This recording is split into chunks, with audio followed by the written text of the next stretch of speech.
Now, vaccines for the newest COVID variant will soon be available in Wisconsin pharmacies. The variant KP2 is more transmissible than previous strains. Our Maddie Heimsch is here with how to keep your students protected as they head back to school. Maddie?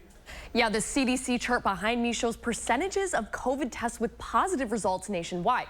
As you can see, we've seen consistent surges about twice a year, one right around August and the other around January, both coinciding with students heading back to the classroom after a break. That COVID is here to stay, and we need to start making this part of our annual vaccine routine. The Wisconsin Department of Health Services says, unlike influenza, which sees a significant drop after a surge in cases, COVID has proven to transmit quickly, even when numbers are low. Because it's a brand new virus, and in the very beginning, nobody had any immunity, the patterns weren't as clear. It kind of did what it wanted to do in our communities. Now it's starting to settle a little bit more into that familiar pattern. Ajay Sethi is the faculty director of the Master of Public Health program at UW-Madison. He says the pattern we're seeing means keeping up with vaccines during the back-to-school season is more important than ever.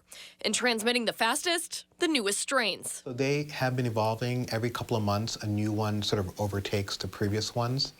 And it forces us to track them and to see how we can stay on top of that evolution to develop a new updated vaccine every year. According to the FDA, the new vaccine should cut the risk of getting infected by 60 to 70% within 3 to 4 months of receiving the shot.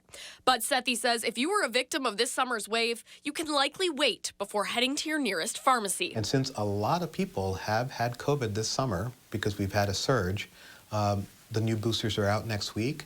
And, you wouldn't have to get a booster right now if you just had COVID last week or last month. In fact, you could even wait maybe 6 months, simply because you've got immunity from your recent infection.